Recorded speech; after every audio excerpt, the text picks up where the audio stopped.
Emily Hart had lived on Hemlock Drive for almost 6 years before she ever noticed the man under the streetlight. The neighborhood was quiet, the kind of suburban silence that feels designed, like the world has been muffled on purpose. The lawns were identical, the mailboxes neatly painted, the evenings all the same, a faint hum of televisions through open windows, the occasional bark of a dog, the soft hiss of passing tires. Emily liked it that way.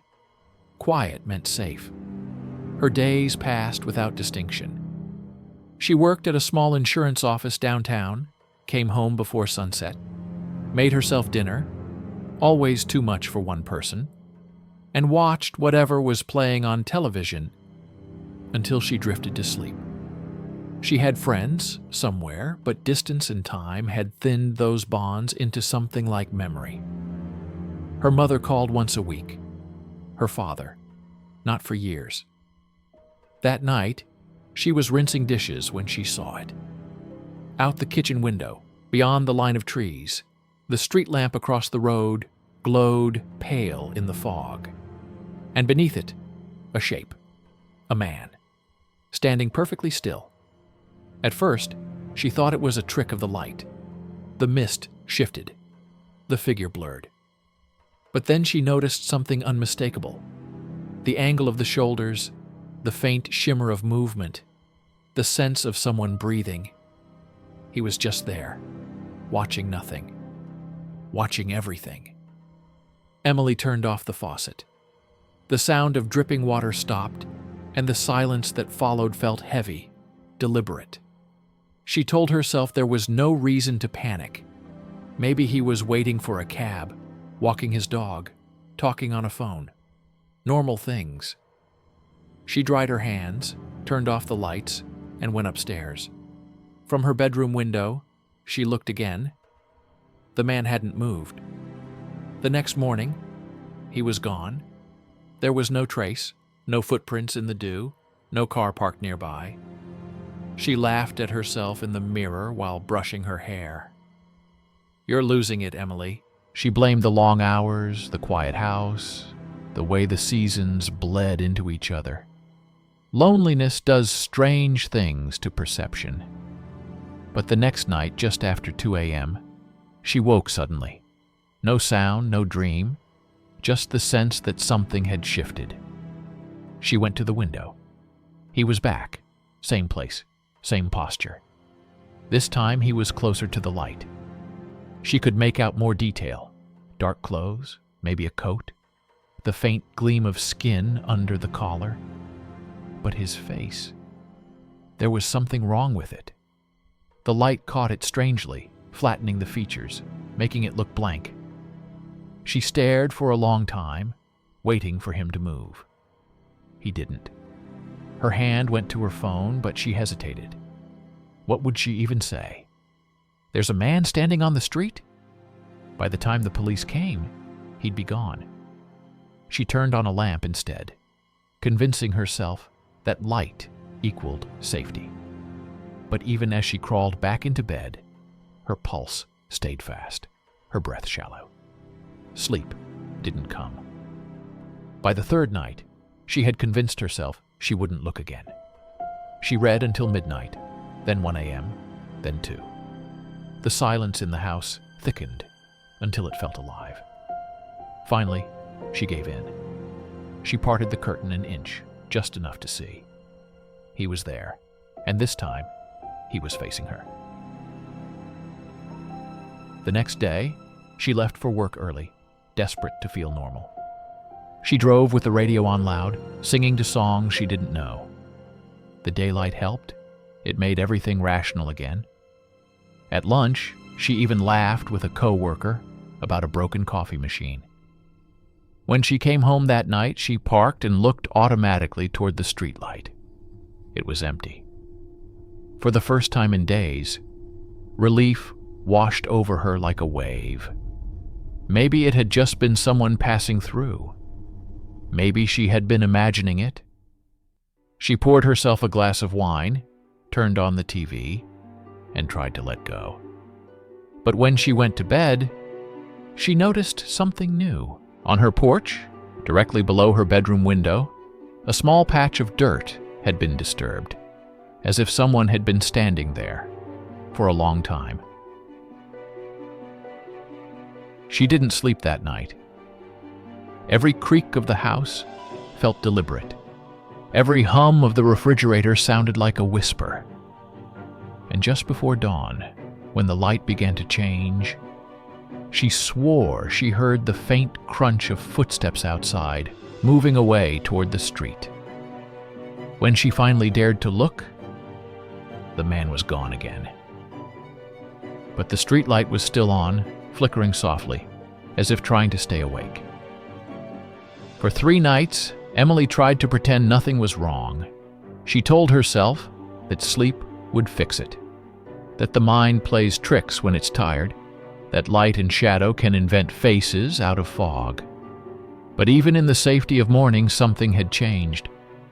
The air in the house felt heavier, still, as if it were waiting for something. On the 4th night, she called the police. Her voice trembled as she explained. "There's a man outside my house," she said. "He just stands there, every night, under the streetlight." The officer on the line sounded polite, unconcerned. "Is he doing anything threatening?" "No, he just watches." A pause. Then, "Ma'am, it's probably just someone passing through. We'll send a car to take a look." The patrol arrived 15 minutes later. 2 officers, one young and tired, the other older, quiet.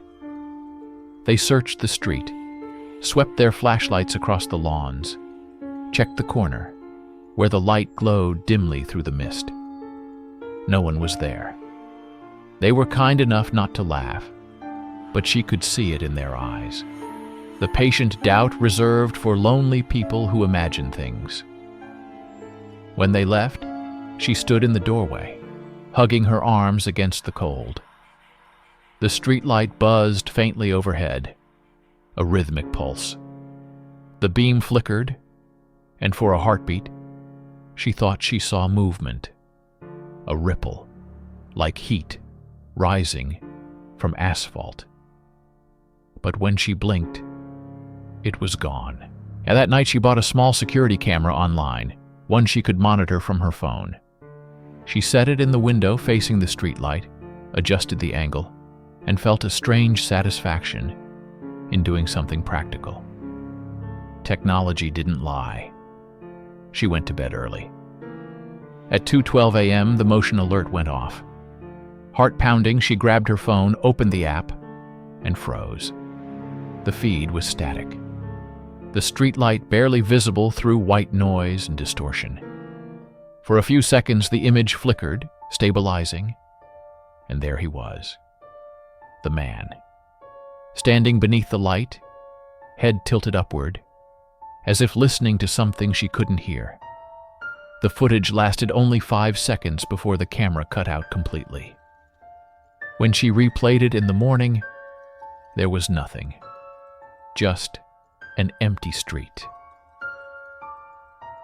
She didn't tell anyone at work. The last thing she wanted was the look, that subtle combination of concern and discomfort, as if madness were contagious. But she caught herself glancing at reflective surfaces, car windows, elevator doors, the darkened screen of her computer, half expecting to see someone standing behind her.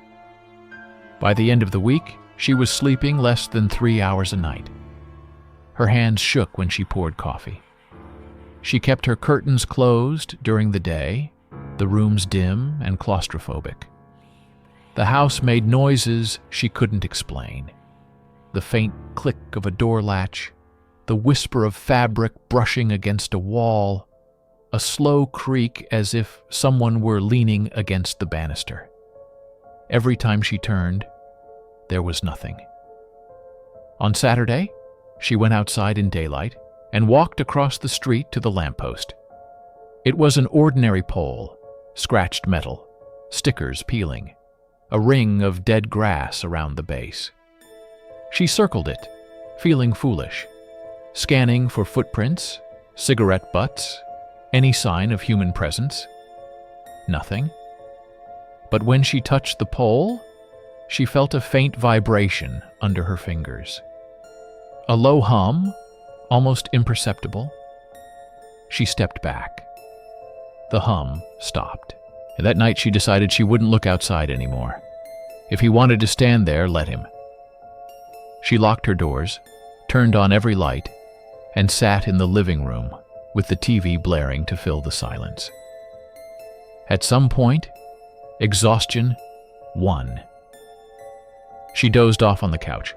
When she woke, the house was dark. The power was out. Her phone said 3:07 a.m. She stood slowly, every sound amplified, the settling of the floorboards, the distant groan of wind outside. She moved to the window on instinct, though she already knew what she'd see. The streetlight was still on, and under it the man was closer now, no longer on the opposite sidewalk, but at the edge of her driveway, still motionless. Her breath fogged the glass. He didn't move. She turned on the flashlight on her phone and aimed it through the window. The beam caught the figure for a fraction of a second. Pale skin, dark eyes, expression blank. And then the power returned.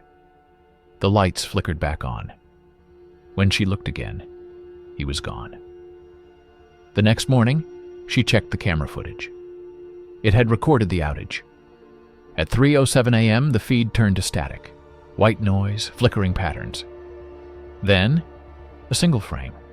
A face, pressed close to the lens, too close to see clearly.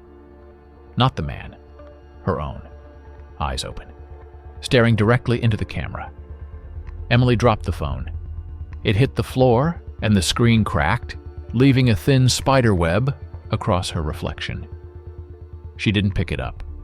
Instead, she walked to the front door and checked the lock for the 10th time.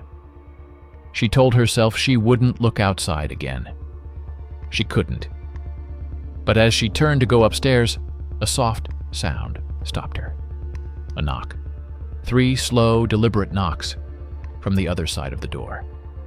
She froze. Her breath came in short, shallow bursts. The knocks came again, softer now, like fingertips brushing the wood. Then silence. She backed away until she reached the stairs, every step trembling beneath her feet. The house seemed to be listening, the air thick, still, waiting. In the distance, she heard it again.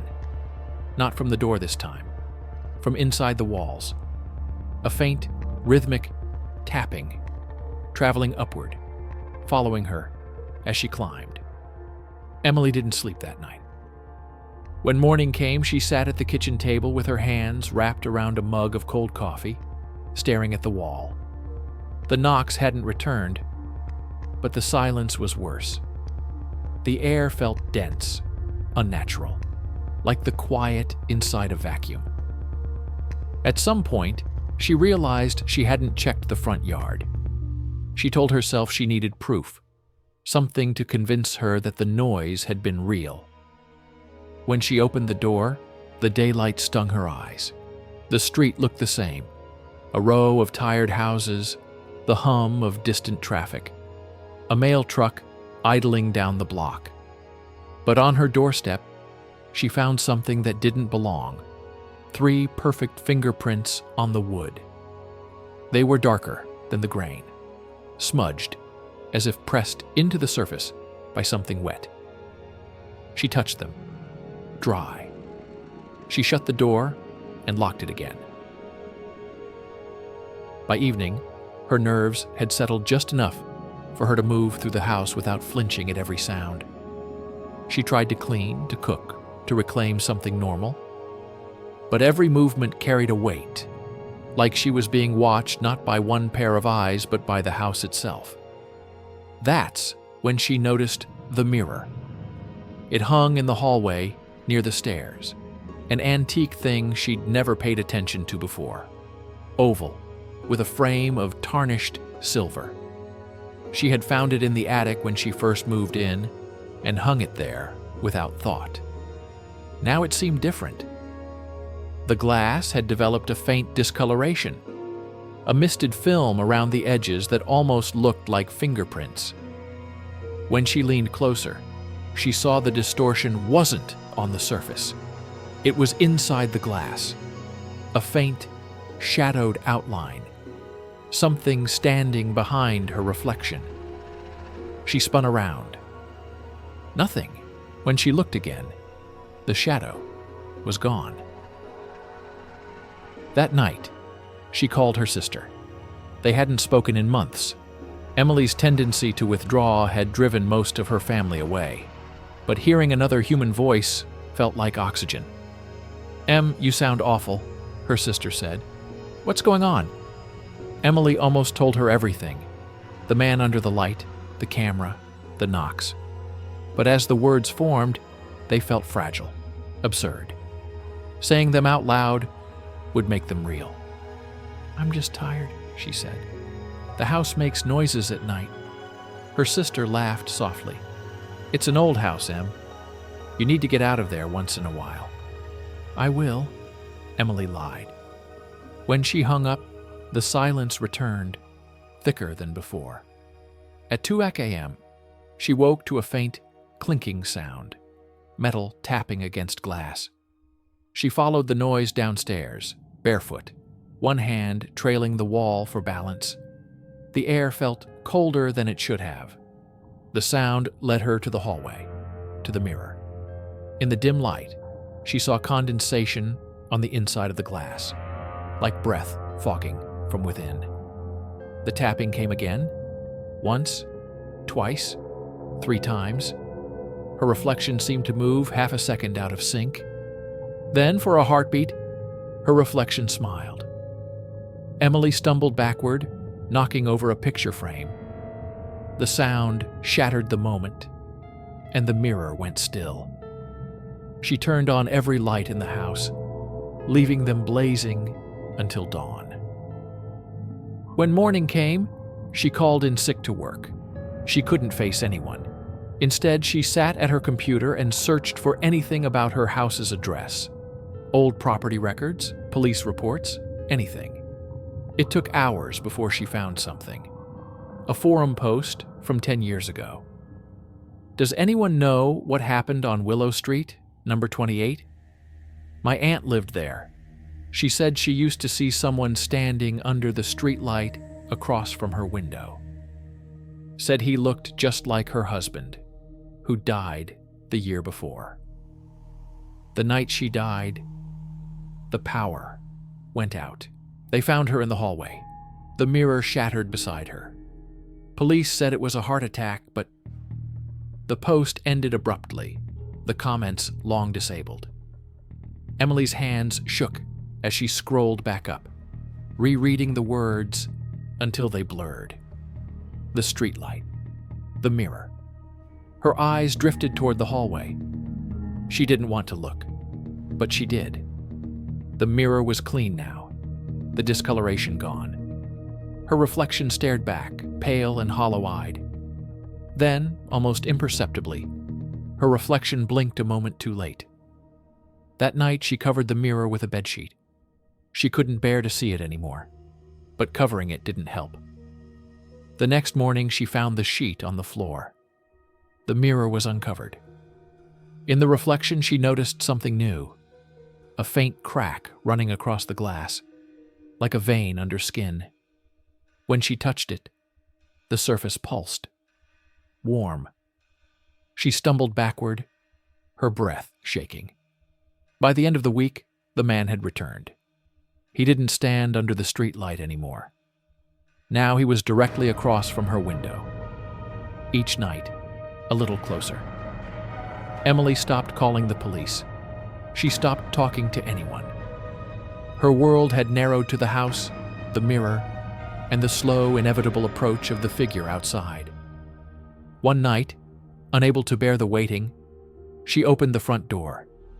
The cold hit her instantly, sharp, biting, unnatural. The street was empty. She stepped out onto the porch. The light above flickered once, then steadied. The air smelled of rain and metal. "Who are you?" she whispered. Her voice didn't echo. From somewhere in the dark, a voice answered. It sounded like her own. The house had grown colder. Not from the weather. The furnace still worked, the windows were sealed, but from something deeper. The air carried a weight, like the breath of something invisible pressing against her skin. Emily stopped keeping track of days. The clocks still ticked, but their rhythm no longer made sense. Sometimes she'd catch the second hand moving backward, then forward again, as if time itself was unraveling around her. The man hadn't moved in 3 nights. He stood across the street, motionless, a silhouette carved out of the dark. But she felt him closer.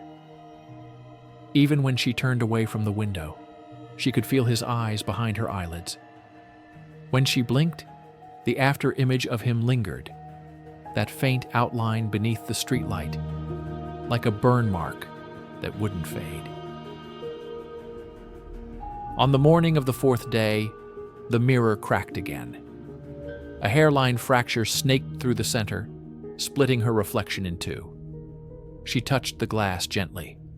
It felt warm beneath her fingers, almost alive. When she pulled her hand away, a smudge remained, the shape of a palm print on the inside of the mirror. She tried to tell herself it wasn't possible, but deep down, she'd stopped believing in logic.